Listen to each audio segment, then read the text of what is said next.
Scarlet and Violet, the Gen 9 Pokémon games, are coming out this fall, and I'm quite concerned with them considering Game Freak's record of not realizing or maybe even not caring what the fans want.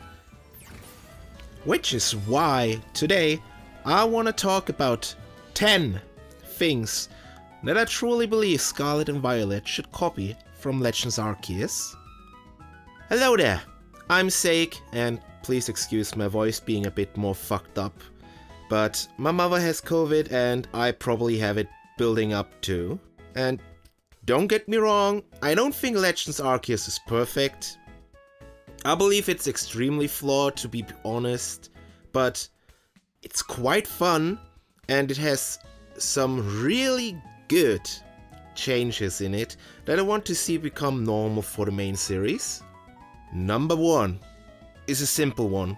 I wish they would have added, ages ago, a way for trade evolutions to be done without trading. Trade evolutions were always a bit of a problem. While they were fine in the first few generations, nowadays they're more of an annoyance. And looking at the history of trade evolutions, I believe they know that by now. There were new trade evolutions in every single generation up till Gen 6 with X and Y.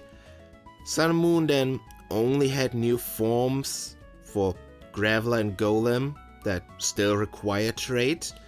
While Sword and Shield then, for the new forms for a Pokemon that had a trade evolution, got rid of the trade requirement for the Galarian form for the Slowpoke line. But other than the Alolan Graveler, there were no new trade evolutions for the last 2 generations, which makes me hopeful that they were aware of the problem and add the trade items from Legends Arceus. Number 2, sneaking. I personally think the sneaking is a neat addition to the Pokemon gameplay loop. Even if, from what I've heard, Scarlet and Violet won't have a cold catch technique from Legends, a term coined by Hallo, that allowed you to catch Pokemon without initiating combat, I still think that sneaking has a place within the games. The simplest way to use it is, like most other RPGs, have some Pokemon that run off if they notice you, and then give players a surprise round for a free attack if you successfully sneaked up on a Pokemon. And bam! A new mechanic for the Pokemon gameplay loop that is simple enough to not be an annoying addition. On number 3 I have the rewards for Pokédex completion. And well, for this, let me be more specific. I want them to reward increments of Pokédex completion.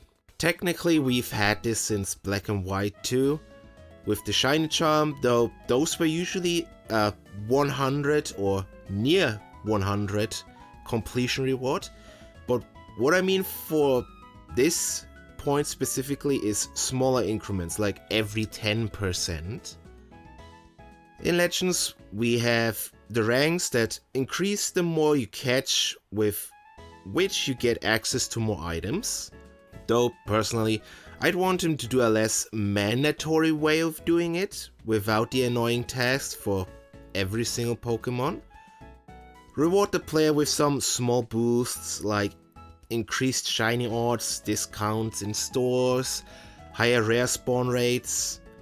Nothing that would make normal players feel like they need to do it, but would give some passive bonuses for people that go out of their way to get them. Then, number 4 is a similar one. I want them to add some collectibles throughout the whole world and rewards for them, like the Hidden Unknown and Wisps in Legends Arceus, though with better rewards for finding them. Collectibles like these entice the player to explore the world, which is what you want them to do, but only if the reward is actually something they want. I can't imagine many actually search for the unknown in Legends, considering all you get for finding them is the Pokédex completion and the ability to have them spawn in a cave.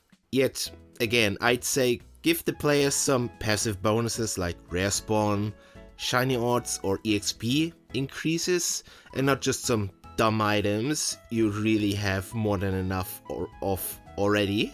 For number 5, I want them to keep the move tutoring. This is the best change in my opinion.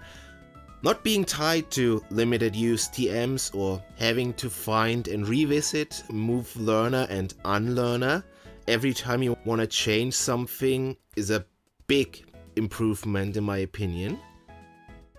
Then number 6 is just the delayed evolutions. There's not much to it, I just think it's neat. It's a big help for idiots like me that try to level unevolved Pokemon to max level, but it can also work as a help for people that have an unevolved Pokemon at max level that they want to evolve. And that's basically it. It's just a nice life improvement. Number 7 are the mounts from Legends Arceus. Following and riding Pokemon was always a dream for pretty much every Pokemon player, and while I'd prefer it if they'd allow you to ride your own Pokemon, just being able to ride Pokemon at all is already a fun experience. I don't just want them to do a bike replacement like the Tauros in Sun and Moon, but also add flying and swimming ones. And when I say flying, I mean like in Legends and not some fast travel teleporter. And if they want to spice it up a bit, they could even have some of the previously mentioned rewards, be it new saddles or even alternative Pokemon to ride for the same purpose as the ones you already have. You know, similar to big MMO games like World of Warcraft or Final Fantasy XIV, where, you know, you get basically new mounts to ride, which are technically the same as the ones you had before, but being able to customize what you ride is always a big plus, and I don't think anyone's gonna complain about that. Number 8 is the multi-fights, though with quite a bit more to it. I like being able to throw a Pokemon out and start a fight with multiple enemies at once. But in Legends at least, there was the problem that there were no real multi-hit attacks, and that quite often many Pokemon that you fought would be in the fight too, just ran off. I want them to just straight up go and have every Pokemon that's within a decently sized radius join the fight. I even want them to have it so that out of fight Pokemon from the overworld join in if they walk too close. Well, you know, you're already fighting. I actually think this would be a fun addition that might make fighting in certain places a bit more difficult. And for number 9, I got a simple way for, well, to do effort values. Legends added the Grid Pebbles, an item that increases their versions of effort values, and well, there's not much to say. Making it easy for competitive players and allowing more active fine-tuning for casuals is a plus for both camps in my opinion. Personally, I'd like them to make a system similar to X and Y super training, where you have a screen that shows you your effort values and easily allows you to reset and train them. Number 10 then is the realistic Pokemon scaling and size differences.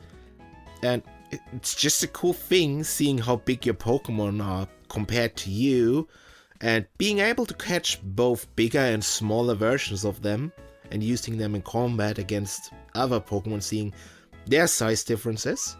And for last, I have a small bonus point that I'm not too sure on if it would be a good addition for the mainline Pokemon games. The timeline combat. Many critics asked for significant change to the Pokemon combat. For years now, And I feel like the timeline they had in Legends might be one such change. I'm not a competitive Pokemon player, so I wouldn't know if that's a good idea, but personally, I like it. I feel like speed finally gets a buff to make it more viable, by making it possible to outspeed the enemy so much that you're able to attack multiple times in a row before they get the turn. Obviously, this requires a lot of fine-tuning of all the attacks to stop people from abusing it, but I feel like this might be a good change to the formula. And there we have it, 10 plus 1 changes I want Scarlet and Violet to copy from Legends Arceus. Let me know what you think. Do you agree? Am I dumb? Anyway, thanks for watching and hope to see you in the next one.